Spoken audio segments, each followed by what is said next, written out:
All right, what is going on, guys? It is Thursday night. I didn't really kind of have this planned until kind of 5 minutes ago, but I figured I'd go live and just kind of chat with you guys a bit. We can talk about movies, we can talk about life. Um, YouTube actually notified me this time. That's great, Numanoid. I'm happy that you're here, man. Yeah, it was very odd not having you on the last live stream. But sometimes that happens. So yeah, I do have a couple housekeeping things that I'm pretty excited to share with you guys. Um, so this this upcoming weekend, there's some new films coming out that I will have some reviews for. One of them in particular is The Five Bloods, which I'm so excited that drops tomorrow on Netflix.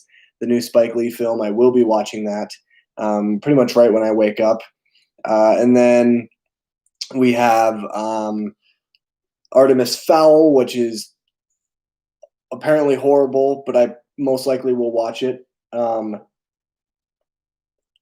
I will have a review up on my channel for that. Although that movie might be a little bit more difficult to watch just because I've heard it's really terrible. And then we also have The King of Staten Island, the new Pete Davidson film produced by Judd Apatow. I've been very excited about that film, so I will definitely be checking that out as well. There's also the new Bella Thorne movie, Infamous, which I probably won't check out tomorrow. I'll kind of hear and wait to see what everyone else's opinions are on it before I decide whether or not I want to rent the film. So it's a pretty big release weekend, I guess, for VOD. And with theaters coming back, sooner than later, things are just going to start kind of escalating more and more. We're going to be getting a lot of newer released films that are very exciting. So The Five Bloods obviously is the number one film that I'm super excited for. And then probably the one I'm least excited for is Artemis Fowl, to be honest. But I will most likely watch it because, my wife and I would like to do some things together on Friday nights, have date night, and it will be a nice time for us to both be able to sit down and watch a film together. I've also been working on my Christopher Nolan compendium. Currently, I'm watching the Dark Knight trilogy again, and I am most likely going to be shooting that video in parts. So once I complete the trilogy of the Dark Knight, I will be sitting down recording some bits and pieces of the Dark Knight and helping it. Hopefully, it kind of helps flow everything together. So it's going to be very interesting. I think it's going to be one of the most interesting videos that I have. And then Spaceforce. Yeah, I want to talk to you guys about Spaceforce. I might make a separate video. I don't think I'm going to have a Spaceforce review, unfortunately.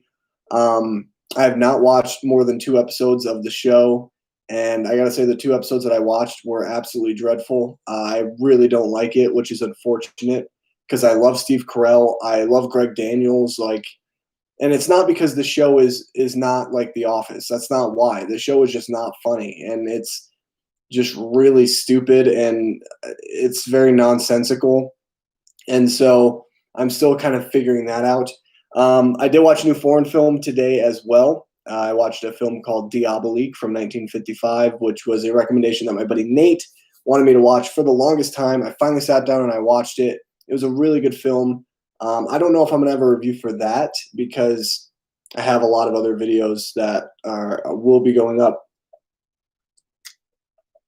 on the channel. Speaking of that, Nate and I, we're continuing to hash out our plans for the Criterion collaborations that we do together. We actually plan on doing a few videos. One thing that we're doing this year is I'm going to be buying a Criterion for Nate. He's going to be buying a Criterion for me.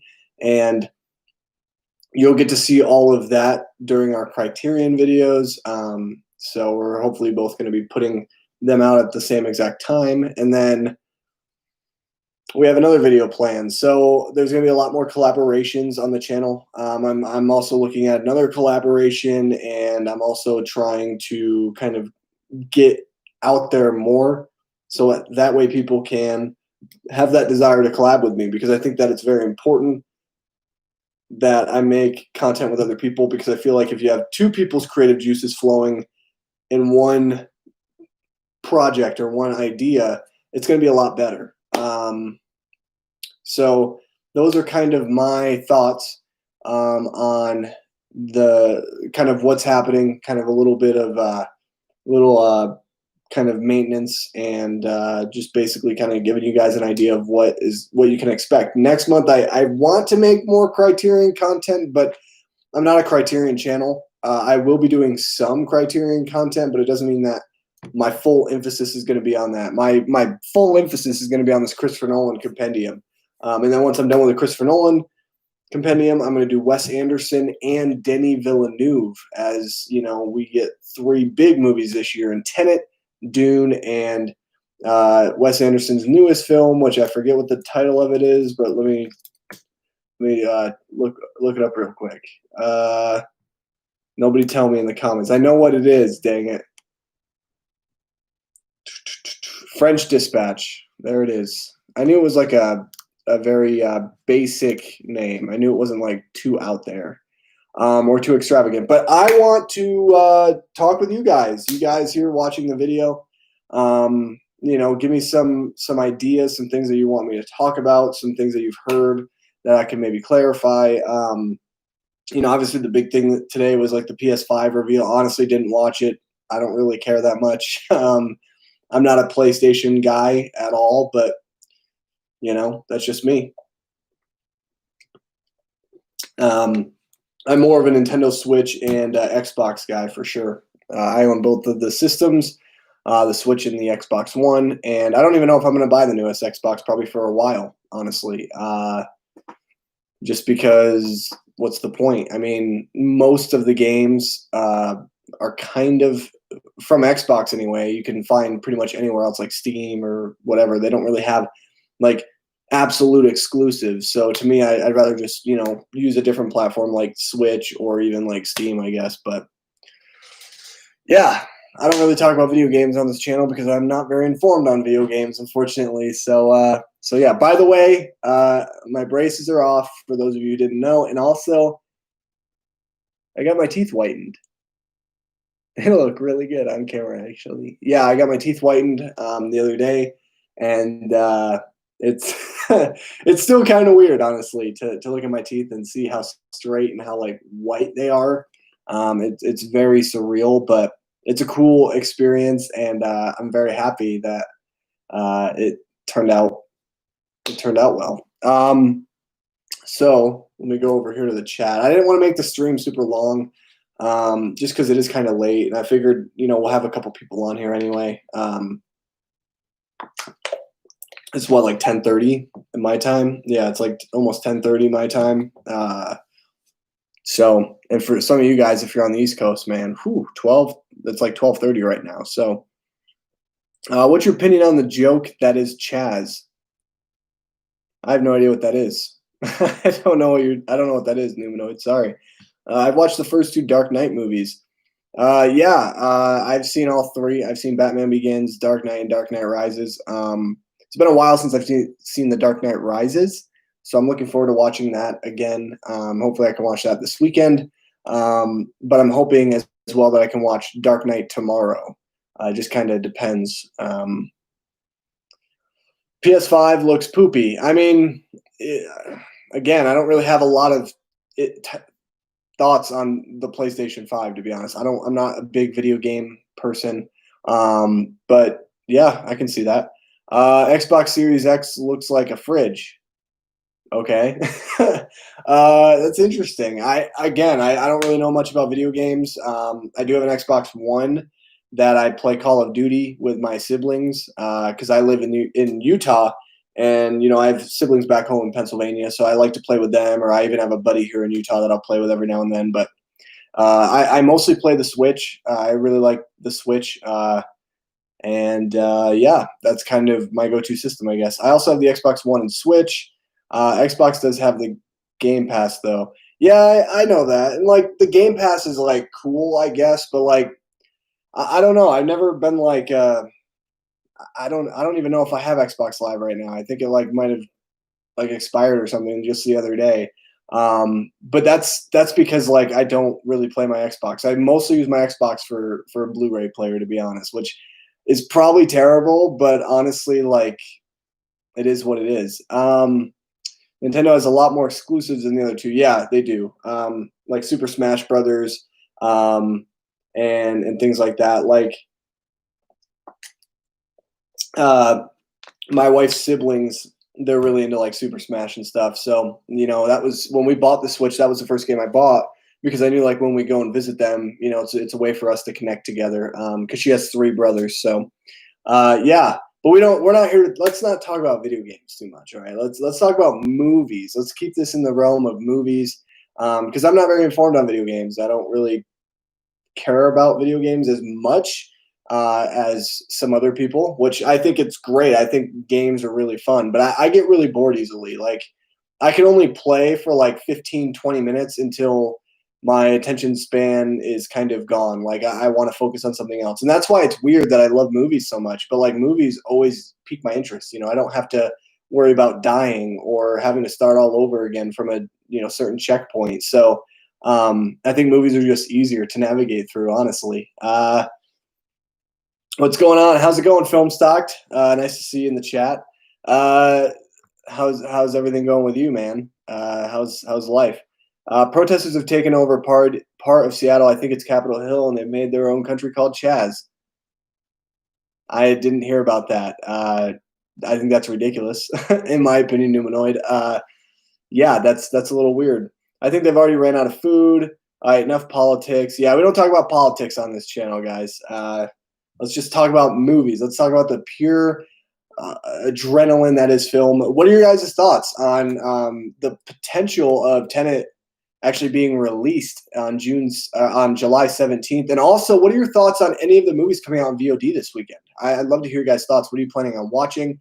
For those who haven't, who just kind of checked in, I was talking about how I plan on watching at least 3 movies this weekend that are coming out on VOD or streaming, and that is obviously The Five Bloods, the new Spike Lee joint, and then you have Artemis Fowl, which I'll probably watch, even though I'm hearing really terrible things. I don't understand how Disney can't get their act together, honestly. Like, I really liked Aladdin, the Aladdin live-action remake. I was quite surprised. I thought it was going to be awful, but I actually quite enjoyed it. But a lot of their live-action films suck. Like, a lot of them are just not good. And then the third movie that I plan on watching this weekend is King of Staten Island, the new Pete Davidson film. I really like Pete Davidson. I think that he has a giant talent.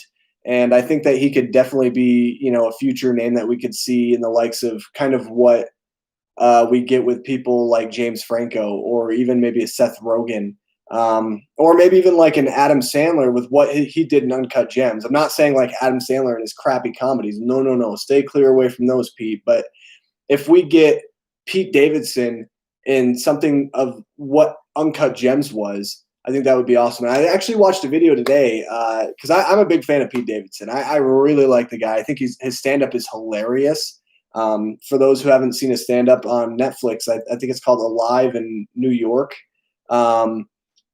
It's hilarious. I mean, he talks about like how he dated Ariana Grande and basically how that kind of messed him up and stuff. I think Pete Davidson is an absolute stud. I think he's going to be a star in the making. And I think King of Staten Island, I think, is going to be a good vessel for him to kind of showcase his talent, because it is a comedic film, but there's also going to be drama layered into it. So I'm very excited for The Five Bloods and King of Staten Island. I cannot wait to watch these movies tomorrow, especially, The Five Bloods. That's still high on my list. So, but yeah, I'm a big advocate of Pete Davidson. But anyway, I watched this video today. It was Pete Davidson on the show Hot Ones. And he was eating these, chicken wings, and he was talking about how he loves Uncut Gems. Like it's the best movie he's ever seen, he said. So it's pretty cool that I kind of mentioned both of those things, because I know he's a huge fan of Uncut Gems. Oh man, I haven't watched any recent movies. It's hard because there hasn't really been a lot, to watch. I mean, the last movie, let me check Letterboxd real quick. I'll tell you guys right now the last movie I watched. Also, if you guys don't follow me on Letterboxd, make sure you guys head on over to my Letterboxd. It is down in the description below. You can follow me. And you can get my insight on certain films like Diabolique. I did write a review for Diabolique, which I just watched tonight. Again, because my good buddy Nate Hale always talks about how great Diabolique is, and I always, make fun of him and say that I'm, never going to watch it, but I ended up watching it, and I quite enjoyed it. So thank you, Nate, if you're watching. But you'll probably watch after the fact because you're probably busy with homework and stuff. But let me see. The last movie I watched, let's go to my list here. Film Fan 2020 movies ranked. I need to change my name because it's not the Film Fan anymore. It was was it really? I think it was okay. I think it was The Lodge. Yeah, The Lodge was the last one I watched. But I've seen like The Wrong Missy. I mean, there's some crap movies that have come out, but this weekend, guys, this is the weekend for new release films. I mean, it feels like a regular Theater Friday, essentially, where you go to the movie theater and you get these new films. I mean, you get two great films in like Da 5 Bloods, which is a Spike Lee joint, which Spike Lee is going to bring it, or there's going to be some type of political intrigue with Spike Lee in his films. I think he has a very acquired taste, but he's a great director and an amazing storyteller. And then also you have Judd Apatow and Pete Davidson's film, The King of Staten Island, which looks really good. And then you have Artemis Fowl, unfortunately. But there is a lot to watch this weekend. And maybe you'll like Artemis Fowl. I don't know. I haven't heard great things, but we'll see. I started watching The Twilight Zone on Netflix. That's cool. I've never seen The Twilight Zone. It's on my list for sure. On Netflix currently, I'm watching Community. I've really been enjoying Community. And that's basically what I've been watching. I haven't been watching any other show or rewatching with my wife. And we're pretty much close to the end, which I will have an awesome video out for that. I'm very excited. I'm keeping it tight-lipped. I don't want to tell you guys too much about what I'm going to do, but it's going to be a lot of fun. It's going to be a lot of fun. I'm really looking forward to that video. A lot of stuff to do with loneliness in the show. I haven't kept up with new movies coming out. What do you think on the Planet of the Apes stuff? What do you mean Planet? Like, are you talking about like the franchise? To be honest, I've never seen a Planet of the Apes movie. Not one. I haven't seen the new ones either. It's on my bucket list, or not on my bucket list. It's on my list for sure, on my watch list. But yeah, I haven't watched those yet. Watch Kill Bill Volume 1 and 2 today for the first time. I could never get into the first one before, but I finally did, and man, I had a blast. Yeah, those are really fun movies. For me with Tarantino, because Tarantino, Bong Joon-ho, and Christopher Nolan are my three favorite directors. Kill Bill is kind of like in the middle. I think I enjoy Volume 1 a lot more than Volume 2, but I really like those movies. You can't really go wrong. And essentially, they were supposed to be just one movie, but the Weinsteins were like, no, we're going to profit off of this. We're going to make it two separate parts because there was a lot that Tarantino shot in those two movies as well. So that's really cool, though, man. Yeah, Tarantino is great. I did a series on his films last year leading up to Once Upon a Time in Hollywood. I do have reviews on my channel for Kill Bill, Volume 1 and Volume 2. But I think my least favorite film by Tarantino is Jackie Brown. And I do like Jackie Brown. I just think it's his weakest film. Hello, how's it going, Marvel fan? Nice to see you, man. And congrats, Marvel fan, on all the success with your channel. That's awesome. I have been paying attention. So it's great to see that you're doing very well. And, I wish you nothing but continued success, man. Let's see. Tarantino is my favorite director, as I've seen all of his movies various times, minus Death Proof. So I'm so happy I watched Kill Bill. That's great, Film Stock. Yeah. Yeah, Death Proof is another one that's weak. I think that's my second. I think it's a second worst film, honestly. Tarantino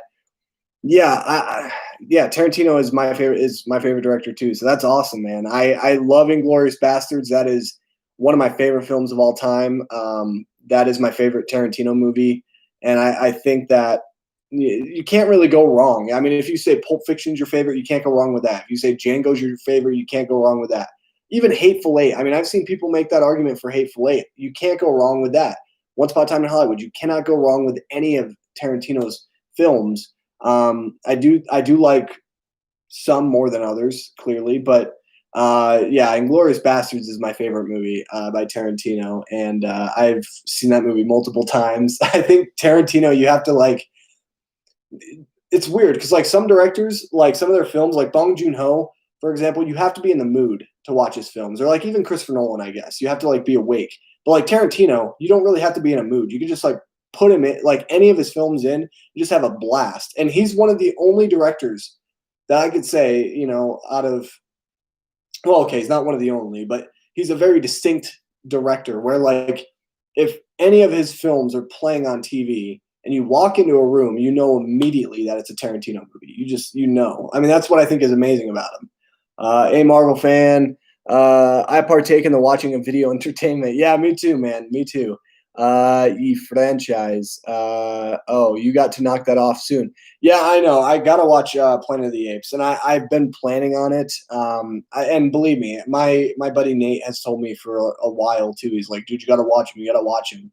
And I will. I just haven't. I don't know. I just haven't gotten around to it. It's one of those things that like when the movies came out, I was busy doing other things, and so I never really got around to watching them. And that's just how it is. I think I've seen 20 minutes, I want to say, of Dawn of the Planet of the Apes. I think that's the first one, right? Yeah, it goes Dawn, Rise, and War. Yeah, I've seen like 20 minutes of Dawn because I remembered like James Franco is in that film. And a lot of people say that that's the worst one. So, I mean, yeah, I'll definitely have to watch those soon. Although the originals get worse as movies go on, yeah, I've heard that they're very dated, so I can see that. But the new trilogy is amazing. It's great. That's great to hear, man. My favorite director of all time is definitely Lars Von Trier because of the study I'm doing on him right now, and he made my new favorite film of all time. What film would that be? Lars Von Trier.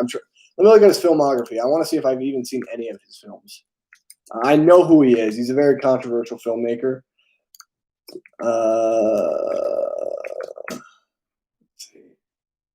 Melancholia, I have not seen. I might have seen like 30 minutes of it, but it was kind of weird, and so I shut it off because I didn't really understand what was going on. Antichrist, I've not seen. Yeah, a lot of these, I don't think I've seen any of these. Epidemic. Wait, are all these his movies though? That's a question. Maybe like he produced just some of them. Let me see the ones that he directed. Filmography. Maybe his filmography is that okay? Yeah. Okay, his filmography is pretty big. Yeah, I haven't seen any of these. Nymphomaniac sounds familiar.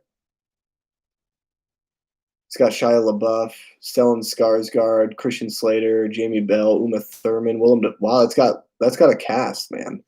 That sounds really familiar. I haven't seen it though. Melancholia, I think that has Kirsten Dunst. I think. I have not seen Antichrist. I don't know if I'd ever watch that though. I am a religious person. That's all I'm going to say. I'm not going to give any hints as to a lot of my personal details, just because I feel like it's very important for me to be guarded in some aspects. But like, yeah, that might be a hard movie for me to watch. Where I really don't want to watch it. Let's see, The Idiots. That sounds kind of familiar too. Maybe not actually. Yeah, I haven't seen any of his films, to be honest. I've not seen one Lars Von Trier film, but I know he's a very controversial director because he's not afraid of showing a lot in his movies. And I mean, I think it's weird, man, because art, I think, is you can't really define art in one specific thing. I mean, art is a lot of different things to a lot of people, and I think that like when you have films, and I'm not talking about Lars Von Trier here, but when you have films like Sallow or what's another one? What is it? Syrian film, I think, or Serbian? Yeah, Serbian film. Or even what's that one? Oh man, it's got Malcolm McDowell in it. I think he plays like Caesar or something. Caligula. Yeah, when you have like films like those films, I mean, I don't understand the appeal, and that's just me, honestly. Like, and I get it. Film is subjective. Everyone has their own opinion on certain things, and some people won't find the appeal in a Tarantino movie or a Nightmare on Elm Street movie. I mean, or horror in general. I mean, art is art, and so I think that's awesome that he's your favorite director of all time, Marvel fan. I think it's very unique. I think it's a unique choice. I don't think I've ever met anybody who says that Lars Von Trier is their favorite director of all time. I think that's great, man. I think it's awesome. I've never seen any of his movies. He just doesn't really appeal to me, to be honest. I've never, because I know like The House That Jack Built came out like a couple years ago, and I remember hearing about it, and I think I watched Chris Stuckman's review of the movie, and at that point I was kind of like, yeah, it just doesn't appeal to me. But hey, I mean, teach their own, man. That's awesome. That's awesome. I mean, Tommy Wiseau is an artist, man. I mean, if Tommy Wiseau can do it, anybody can do it. So yeah. Speaking of Tommy Wiseau, and speaking of The Room, you guys should definitely go check out my newest video. Just a little ad, I guess I'm plugging in. I worked very hard on that video, and it is me basically giving 10 movies I wish I could watch for the first time again. And it's a video that it might be my favorite video that I've made. And it's kind of weird because like every video that I put out now, like I really love them where I'm like, this is my favorite video. But I really think that this might be my favorite video of all time. I think I've watched the video like 6 or 7 times. And that was before I even published out to everyone, just because I loved watching it and I thought it was a lot of fun. The reason why I mentioned Tommy Wiseau is because I talk about Tommy Wiseau in my latest video. So go check that out. Taika is one of my favorites. Yeah, Taika Waititi is amazing. Jojo Rabbit, What We Do in the Shadows, Thor Ragnarok. I mean, the dude is just, he knocks it out of the park. I think his comedy is so funny. I think he's an off-brand type of person where he does things that are very comical from a different point of view or a different sense. I love Taika Waititi. Spielberg is one of my favorite stop because of all the great movies he made. Yeah, I mean, Spielberg's incredible. I mean, he's one of the greatest filmmakers of all time. When you look at films like Jaws, E.T., Jurassic Park, which Jaws and Jurassic Park are two of my favorite films of all time. Ready Player One, I really liked, even now. Lincoln,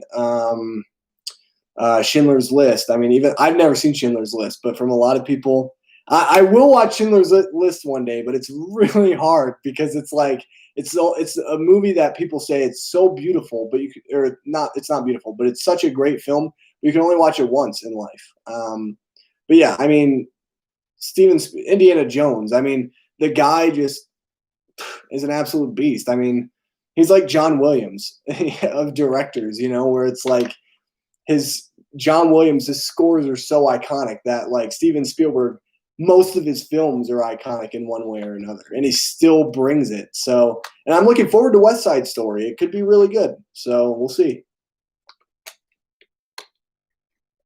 All right. None of the originals are necessarily bad, but the quality goes down. Yeah, for Planet of the Apes, right? Yeah, I've heard that. His movies are super extreme, so it takes a while to get into him. But Nymphomaniac Volume 1 and 2 are my favorite movies of all time. It's just a huge commentary on society, and it's just perfect in my opinion. I mean, that's cool, man. Yeah, that's what I've heard. I mean, there's a lot of directors, and that's the thing is like I love movies that make statements like that, where they not statements, but they definitely give you commentary on society.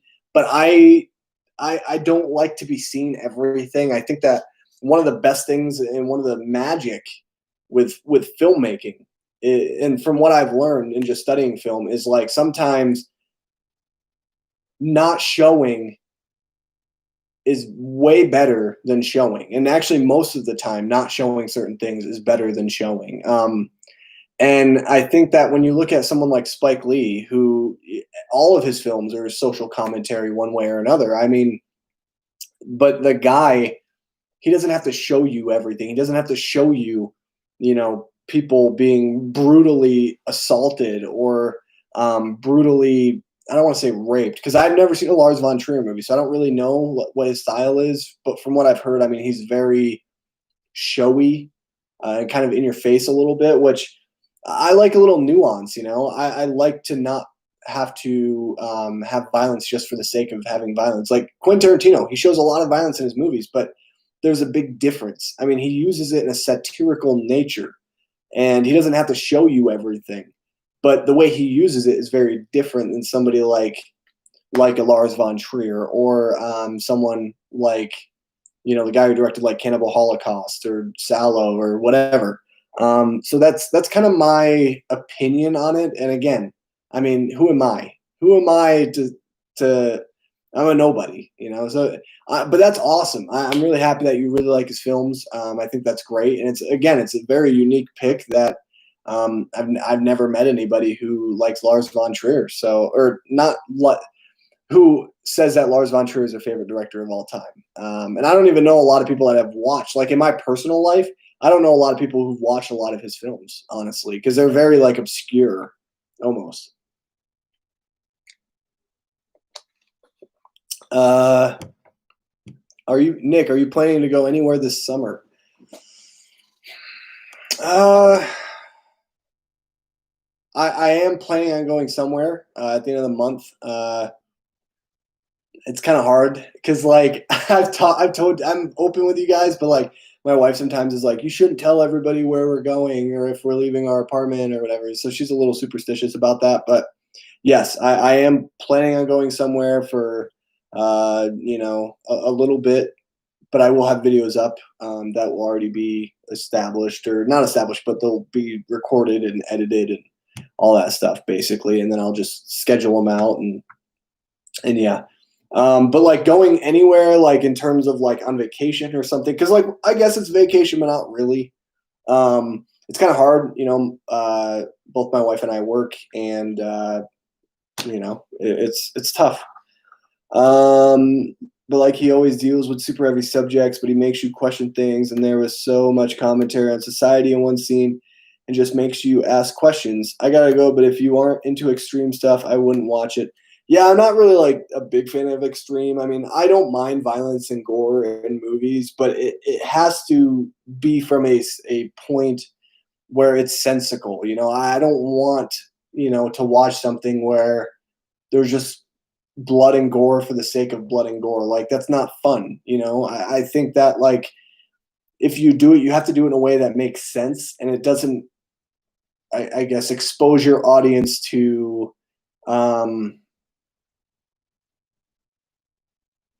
too much, essentially. Again, and I think that it's very important to understand that as a director, like as a filmmaker, you don't need to show everything. Your audience is not stupid. And I think, a lot of nuance in terms of, maybe having something impactful happen, but not necessarily showing the effect or not showing the effect to the full extent. I think that that's very powerful and it allows the person watching the film to interpret that imagery in their minds. And I think that that's super powerful. But if you're just for the sake of,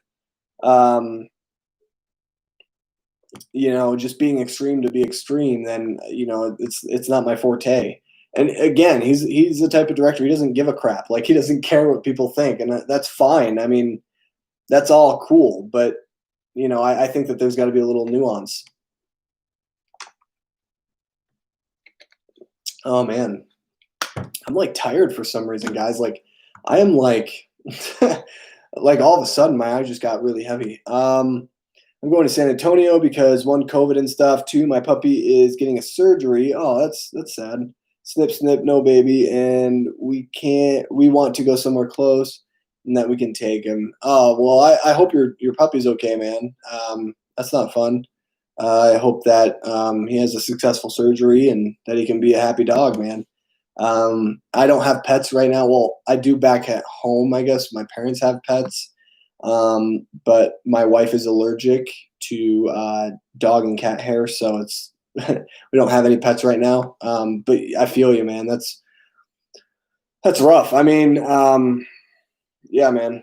My parents actually just got a new puppy, which is kind of cool. So yeah, there's that. He's getting a surgery, so he can't have a baby. Oh, snip, snip. I get what you're saying. Yeah, I get that. My dog had the same thing happen. Those poor dogs, man. Those poor animals. I would not want to be in their paws per se. The surgery every dog gets. Yeah. I know what surgery you're talking about. What's that surgery called? I just call it getting snipped. but I know that that's not the technical term. It's I don't even know what the name of it is. Um, neutered, neutered. He's getting neutered. Yeah, yeah.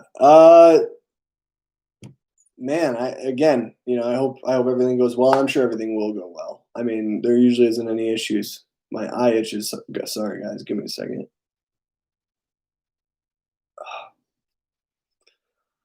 Oh man, I'm like tired for some reason. Like my face looks really red. I need to get a light here still.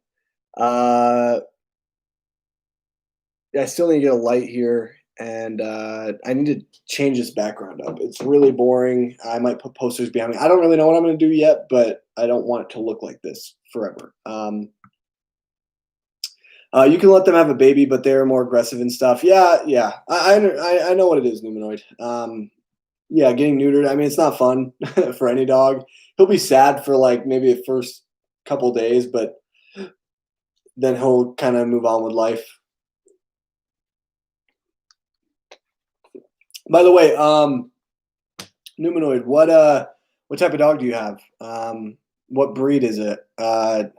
My my dog Striker, who passed away last year, he was a black lab, and my family just got a new puppy that is going to be a lab, and I think my mom said it was like brown, I think, but it's not chocolate or something. It's like a pure lab or something. Which I'm like, what the heck is that? Like what color is that, mom?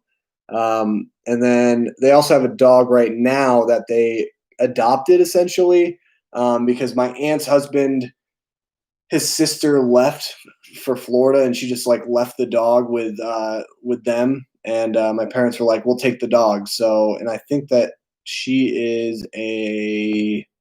I don't think she's a mix of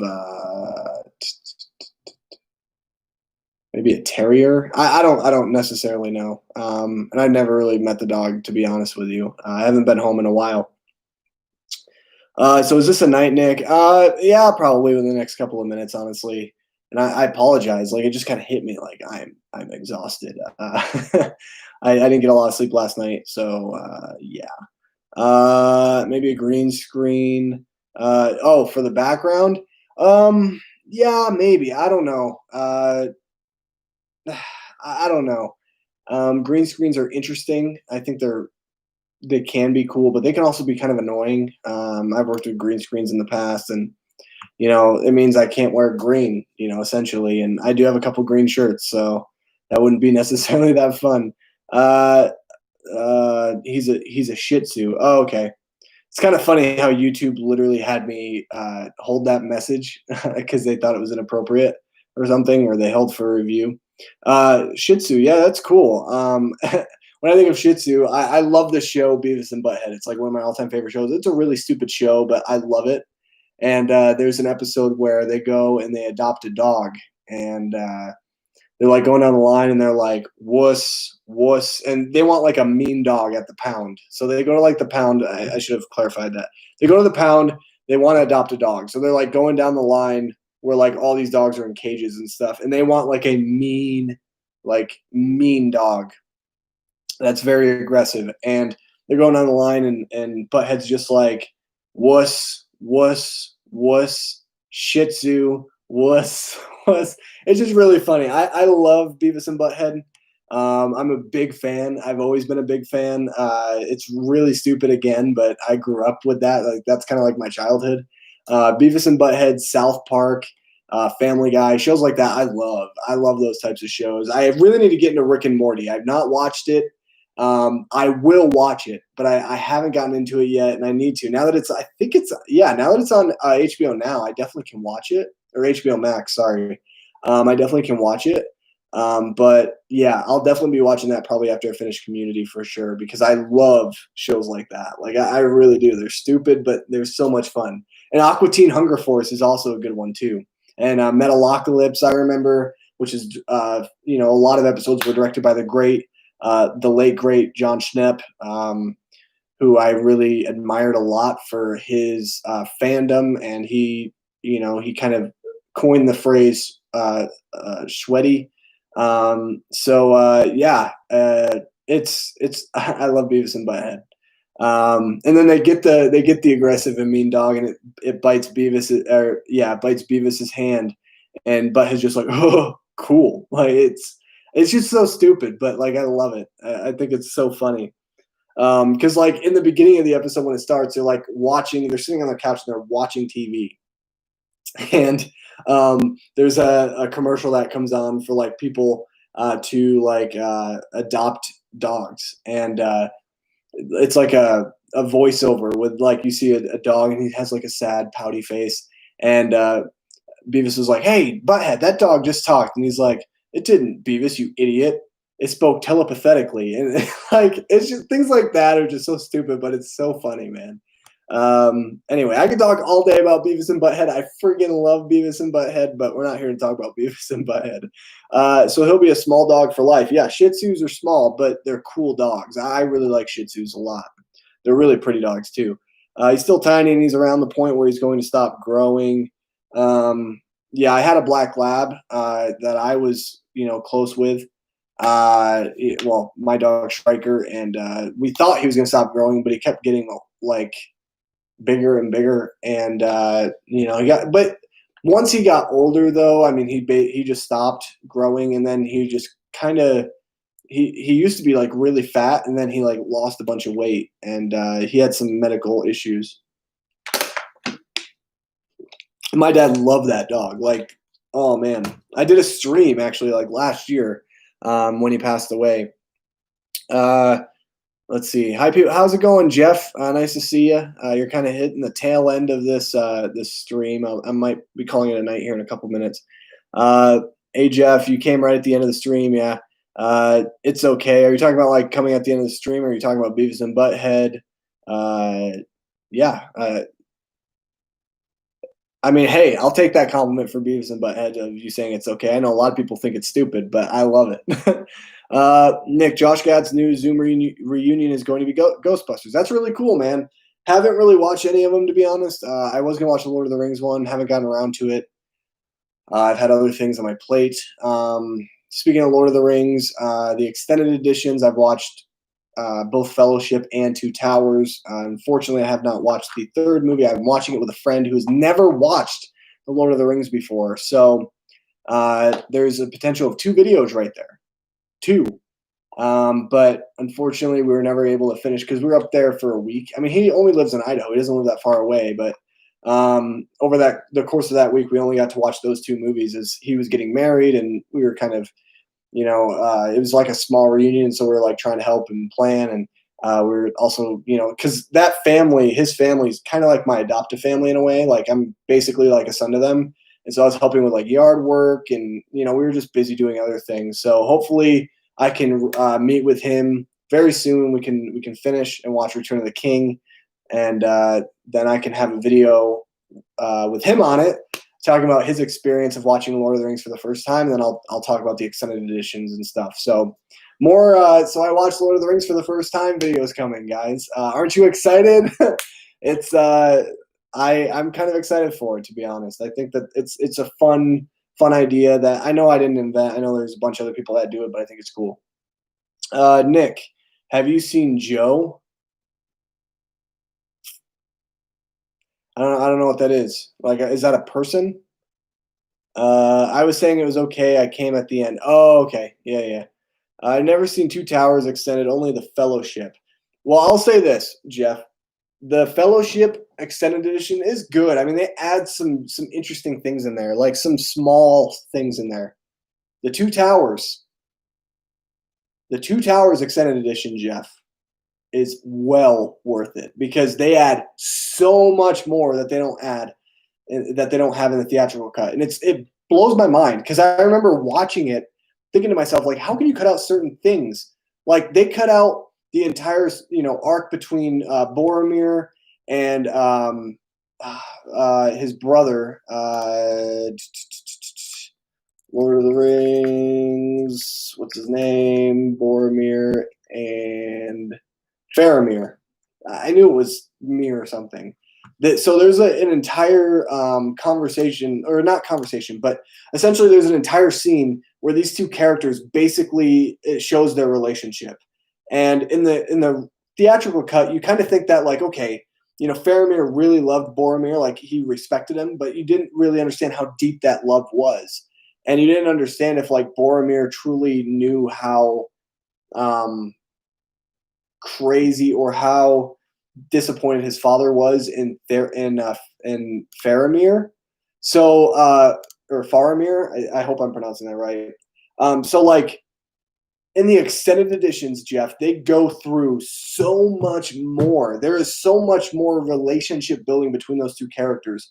And it actually makes it feel like Sean Bean didn't get the short end of the stick, because he actually gets to have some type of part in the Two Towers. There's a lot in it that's really good. The way that they found, or the way that they were kind of hunting or tracing down Merry and Pippin is explained. I mean, there's a lot in there that is so much different from the theatrical cut. I think it's very, very worth your while, and I think you should definitely watch it because I was very surprised by how much they excluded from the theatrical cut. Who is Joe? Joe Mama. Is that? I think you're trying to make a joke. I don't understand it. I don't understand the joke, man. Is there more Treebeard?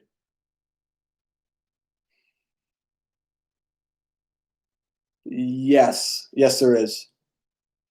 Yeah, there's a couple. It's not a lot. Like they don't add like a ton of extra stuff with Treebeard, but it's definitely noticeable. Like they definitely add a few more lines of dialogue, some conversation with Treebeard and Merry and Pippin. Um, yeah, yeah. There's more Treebeard. Sorry, I had to think about that for a second. Faramir, yep. I did not hit her. Oh, okay. Yeah, you're talking about the room. I did not hit her. It's not true. I did not hit her. I did not. Well, hi, Mark. That movie's so ridiculous, man. Yeah, I I love that. How terrible that movie is. I love it. Honestly, it's like, dude, Tommy Wiseau's a genius. He's a genius, and my conspiracy is he did it on purpose. Okay, even though he didn't, but no one could make that bad of a movie. Like nobody. I thought Jackson should have left Saruman's death in the movie release. Yeah, there's more on that too in the Two Towers. There's even one thing that, like, okay, it definitely didn't deserve to be in the theatrical cut. That I understood why they cut it out, but like, it was really nice seeing. There's a moment with Merry and Pippin, and it actually is in the books. My buddy told me. I'm not gonna spoil it, but there's a scene at the end with Merry and Pippin, and it's kind of like a fun, like wholeheartedly great scene. Honestly, even though it doesn't add anything to the story really, but it's really cool. Uh, I've read the books. Okay, yeah, it's where they find the pantry with like all the weed and all the food and stuff like that, and it's really funny. I think that I understand why they cut it out of the theatrical cut because it really was unnecessary, but it was really cool seeing that. Oh, hi, Nick. Yeah. Oh, hi, Nick. Throws water bottle or something. I would throw this, but there's still water in it, so I can't do that just yet.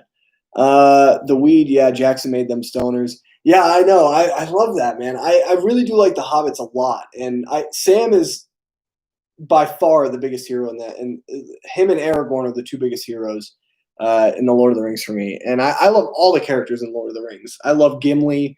I love Legolas. I love Merry, Pippin, Frodo. Frodo, I think, to me, is the most frustrating character, just because, and I understand, he's carrying the ring. He has his burden, but like there are times where you're kind of thinking to yourself, like, how, like, Frodo, come on, just think, try to have some self will. But I understand that predicament's very hard, and I understand. But I think he is the most frustrating character for me. When it comes to the Hobbit, Sam is my favorite. Yeah, I love Sam so much. I just love Sean Astin, man. I mean, whatever he does, I just love. And the thing is like they set up Sam and I haven't read the books, but they set up Sam, and this is just I'm just speaking specifically on the movies. But like basically, like they set up Sam as this character who just is overprotective, a little overbearing, and maybe a little annoying. But as the story progresses, as the films escalate, and they get to their pivotal moments, Sam is the freaking biggest bad A on the planet. Okay, he's awesome. He is so awesome, and you understand why he had to be overprotective and overbearing because Frodo was kind of dumb. He made a lot of interesting choices. Um, Smoke weed every day. I don't do that. Jackson taking liberties and corrupting Tolkien, but it doesn't mean I don't think he did good things. I mean, here's the thing, though, Jeff. Like, honestly, I understand your point of view, and I get that. But and this is the same thing with comic books. I mean, translation from page to picture is completely different. I mean, it's so different. And I remember a lot of people complained about how Wolverine's outfit was not Wolverine's outfit in the comics.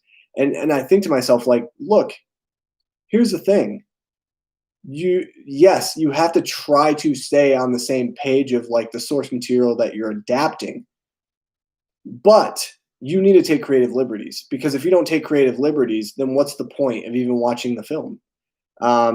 Essentially, it's like, yeah, you get to see this whole big battle and all this epicness on screen, but like Peter Jackson, he needed to show why he was such a good director, and he won Best Director at the Oscars for Return of the King.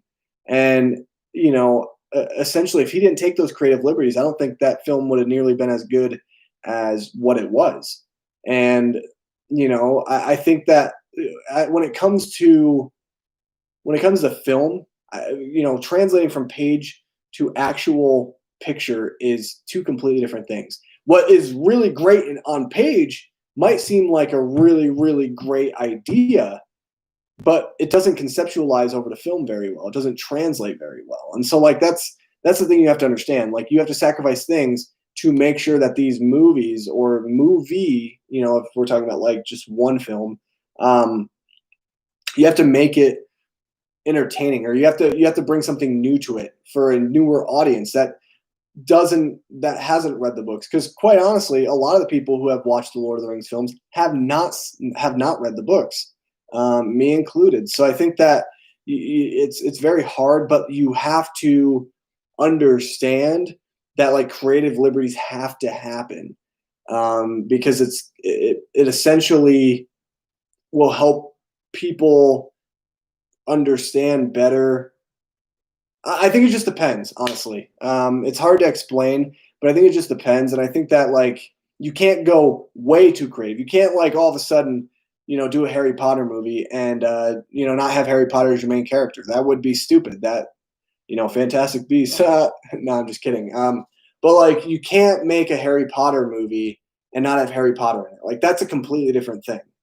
But like to take certain creative liberties where certain characters are cut out of the film, if they don't actually conceptually make sense to the story of your films, then yeah, you got to cut them. I mean, they're just dead weight, and that's essentially what you have to do as a director, and that's what you have to do as a filmmaker, because essentially you're adapting something. It doesn't mean that it's completely 100% authentic to its true self from its original form. That's not what it is at all. It's just you're adapting elements or major elements from that certain thing and translating it onto a different medium, essentially. I'm gonna head out now, boys. Viva La Texas. See you later, Numanoid. Thanks for trolling a little bit today. Honestly, it was fun, man. Thank you so much for joining in, and happy that you were able to catch this one.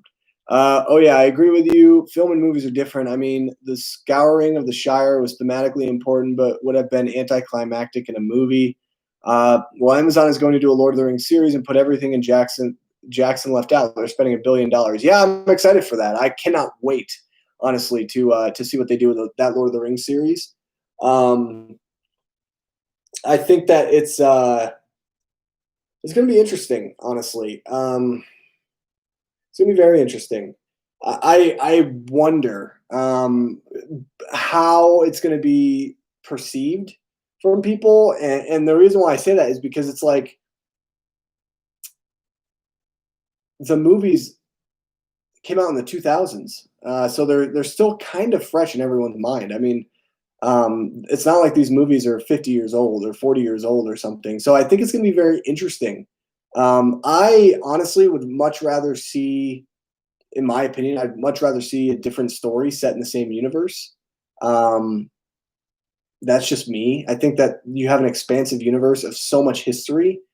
Um, so to me, I think that I would much rather see an independent story than see them kind of rehash something we've already seen in film. And honestly, like I don't expect it to be better than the films or even near where the films were because those films are amazing. But we'll see. 2001 to 2005. Is that true? I thought it was once a year. I thought it was like 2001 to 2003. Let me check. Lord of the Rings trilogy. Release dates. Let's see.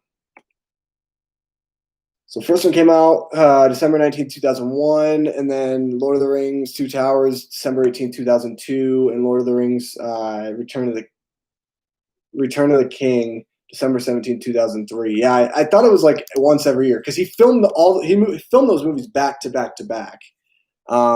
Basically, he basically filmed like one giant movie and then just broke it off into three different parts. Yeah, so 2001 and 2003. But yeah. Anyway, I think I might end the stream here. Honestly, guys, I'm kind of tired. I've been going for like an hour, which is crazy. I did not expect to go this long. I was only planning on doing like, I don't know, maybe 25 minutes. But no, you're good, Jeff. Don't worry about it, man. Dude, that happens all the time. Like honestly, I release dates are really hard for movies. I couldn't tell you, like there's so many movies that I totally forget came out in certain years. Like it took me a while to remember that the prequel trilogy for Star Wars came out once every 3 years. And I could be wrong about that. I think it's 1999, 2002, 2005. I'm pretty sure. Let me check real quick, just because now I'm curious. But I remember I thought it was like every 2 years.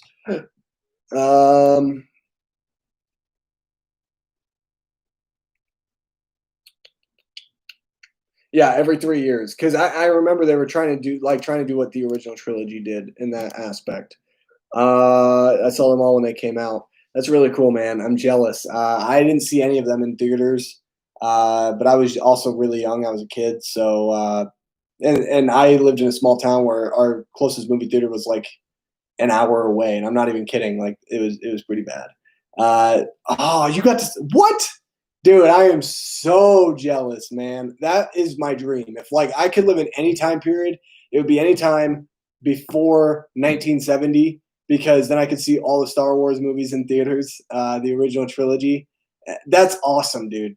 That is so cool. I bet it was like such a shock in Episode 5 when it's revealed that Vader is Luke's father. Like that is so cool, man.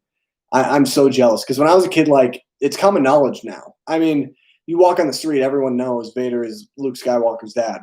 So it's like there is no surprise, and that's why like I'm excited for when I have kids.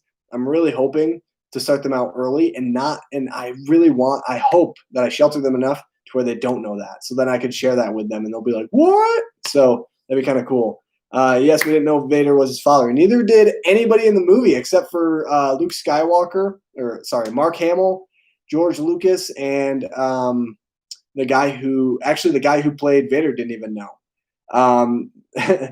It's really funny. It's a really funny story. But Mark Hamill, he was sitting at the theater, or he was sitting at the premiere, and he was next to Harrison Ford. And when it's revealed that Vader is Luke's father, Harrison Ford apparently, and Mark Hamill talks about this. Harrison Ford looked over to Mark and he goes, "Kid, you didn't tell me that." So it's kind of funny. Like nobody even knew that except for there was only like 3 people who knew that. And so I think that's amazing because originally, and the reason why I say the guy who originally played Vader, because James Earl Jones did all the voiceover afterwards, and the guy who was in the Vader's costume, he would say the line that was on the script, but his voice would be edited out. And that guy said something different. And what it was supposed to say is it was supposed to say, Luke, I killed your father. That was supposed to be the reveal, but then they changed it. And that's what they told everyone. Everyone thought it was that Vader had killed Luke's father, but obviously that wasn't the case. Yeah, it is super funny. You have to check that video out.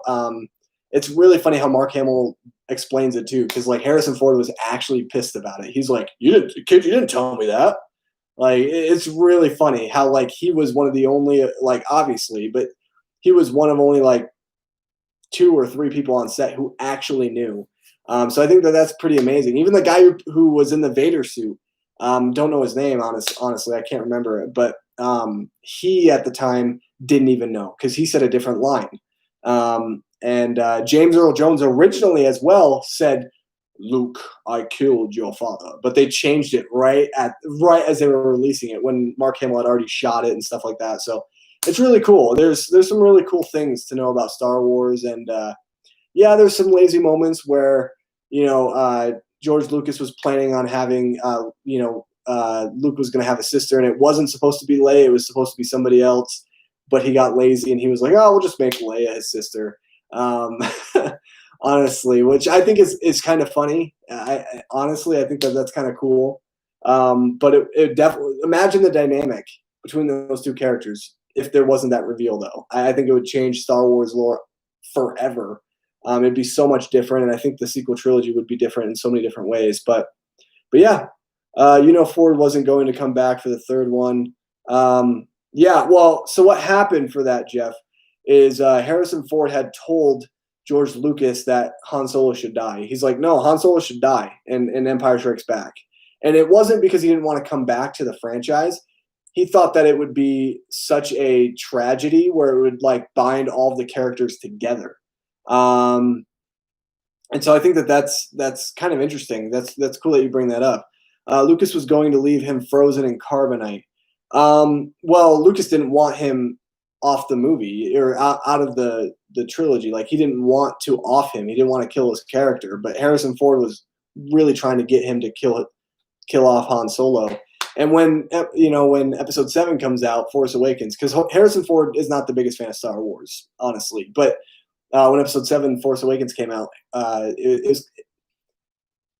nobody should have been surprised. Anybody who knew that fact, it's kind of like, okay, it's a given, especially when the entire movie revolves around Harrison Ford and Han Solo, the character. So, yeah, it's very interesting. He got his wish eventually. Shrek, best movie ever, period. You must be one of those people who love Shrek and who is definitely into the Shrek memes. I like Shrek quite a bit. I think Shrek's a great animated film. There's no problems with that. I like the first 2 movies. Yeah, I know he didn't want him off the movie, but that was his solution if Ford didn't come back. I mean, Ford was going to, yeah, I mean, it's just essentially like what they gave him was he wanted another Indiana Jones movie, and they gave him that, essentially. And the movie that they gave him, Last Crusade, is a lot of people's favorite, and I really love that movie. So I've never seen Shrek. It's a pretty good animated film. It's pretty funny. It's not like amazing. I mean, don't get your hopes. I don't want to get your hopes up, but it's a fun time. Anyway, guys, I'm gonna end it here. I have talked ad nauseum. I am ready to unwind for the rest of the night. I have some work stuff I need to get done before I go to bed. But thank you guys so much for watching the stream. It's always a blast being able to just do a live stream talking with you guys. I try to do one at least once a week. Again, I'll have some new reviews up this weekend. Defy Bloods, hopefully that review will be up tomorrow night. So definitely stay tuned for that. I'll also have reviews of King of Staten Island and possibly Artemis Fowl. Just it depends.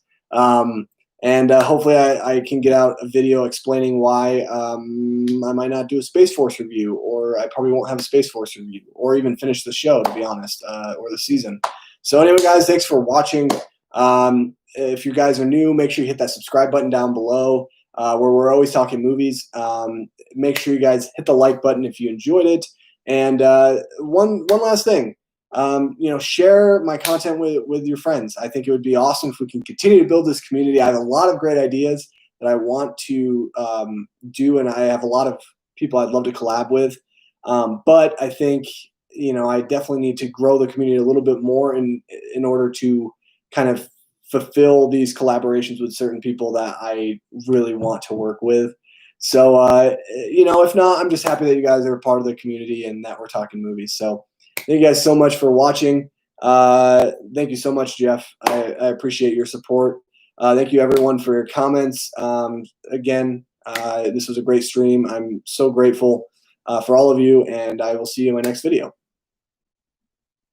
Stay healthy.